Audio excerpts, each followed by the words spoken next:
Selamat pagi untuk kita semua. Semoga kita dalam keadaan sehat.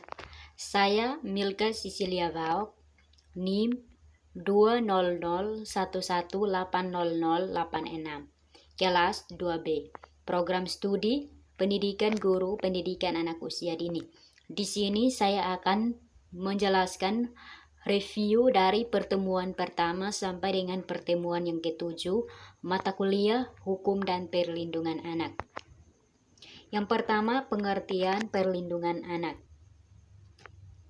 Perlindungan anak adalah kegiatan untuk menjamin dan melindungi anak dan hak-haknya agar dapat hidup, tumbuh, berkembang, dan berpartisipasi secara optimal sesuai dengan harkat dan martabat manusia serta dapat perlindungan dari kekerasan, dari diskriminasi. Yang kedua, pengertian Konvensi Hak Anak. Konvensi Hak Anak adalah sebuah perjanjian hak asasi manusia yang menjamin hak anak pada bidang sipil, politik, ekonomi, sosial, kesehatan, dan budaya yang disahkan pada tahun 1989 oleh PBB dan diratifikasi oleh Indonesia pada tahun 1990. Konvensi ini dapat dibagi menjadi 8 bagian, yaitu 1. Langkah-langkah interpretasi, 2. Definisi, 3. Prinsip-prinsip, 4. Hak sipil, 5. Kebebasan, 6. Pendidikan, 7. Pemanfaatan waktu, 8. Perlindungan khusus. Prinsip-prinsip Konvensi Hak Anak ada 4 bagian, yaitu 1. Non-diskriminasi. Secara rinci dijelaskan pada pasal 2 ayat 1 yang berbunyi, negara-negara peserta akan menghormati dan menjalani semua hak anak. Yang kedua, kepentingan terbaik. Bahwa dalam suatu tindakan kepentingan yang mengangkat anak yang dilakukan oleh lembaga-lembaga kesejahteraan sosial, pemerintah maupun swasta pada pasal 3 ayat 1 yang berbunyi hak dan kewajiban terhadap anak atau Konvensi Hak Anak. Yang ketiga, kelangsungan hidup, tumbuh, dan berkembang. Bahwa negara peserta mengakui ia memiliki hak atas kehidupan. Pada pasal 6 ayat 1 yang berbunyi, negara-negara peserta akan menjalani sampai batas maksimal kelangsungan hidup dan perkembangan anak. Yang keempat, pengharapan terhadap perkembangan anak, yaitu menghargai pendapat anak mengenai hal dengan kehidupan anak, yang tercantum pada pasal yang ke-12.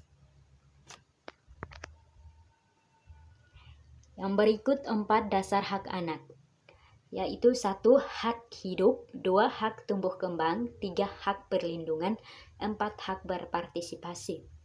Hak hidup adalah suatu prinsip moral yang harus didasarkan pada keyakinan bahwa seorang manusia memiliki hak untuk hidup dan tidak seharusnya dibunuh oleh manusia lainnya. Contohnya, seorang manusia melanjutkan keturunan melalui perkawinan yang sah. Yang kedua, hak tumbuh kembang adalah hak atau sesuatu yang harus diterima oleh seseorang untuk melangsungkan hidupnya. Contohnya, hak untuk mendapatkan makanan dan kesehatan.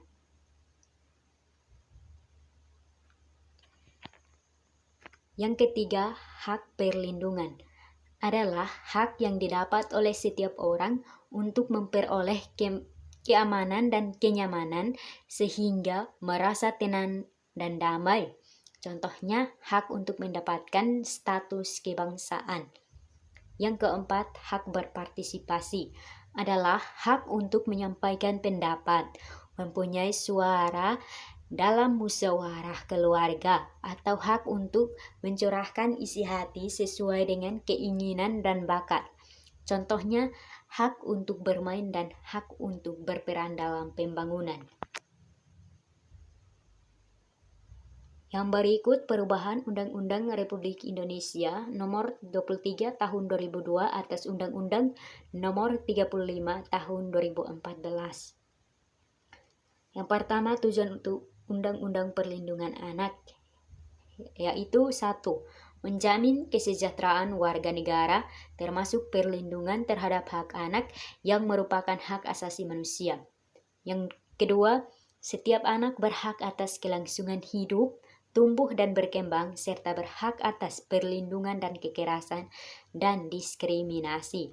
Yang ketiga, bahwa anak sebagai tunas, potensi dan generasi muda, penerus cita-cita perjuangan bangsa, memiliki peran strategis, ciri dan sifat khusus sehingga wajib dilindungi dari segala bentuk perlakuan. Yang berikut pasal yang mengatur Undang-Undang Perlindungan Anak. Terambil di dalam pasal 22 yang berbunyi, negara pemerintah dan pemerintah daerah berkewajiban dan bertanggung jawab untuk memberikan dukungan, sarana, prasarana dan angka sumber daya manusia dalam penyelenggaraan perlindungan anak. Dari pasal tersebut, setiap negara, pemerintah, dan pemerintah daerah menjamin perlindungan dan kesejahteraan terhadap anak dengan memperhatikan hak dan kewajiban orang tua wali secara hukum dan bertanggung jawab terhadap anak.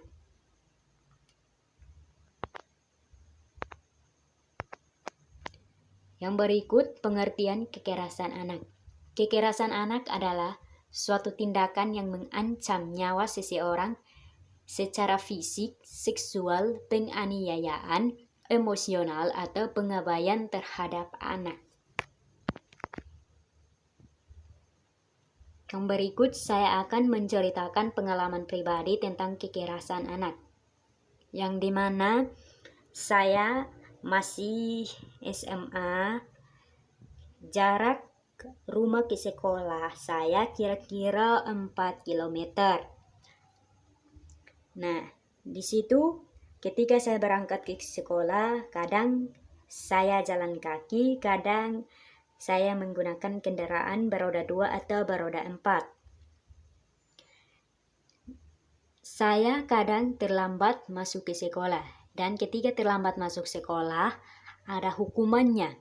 Hukumannya itu kadang dipukul menggunakan rotan, kadang dicubit.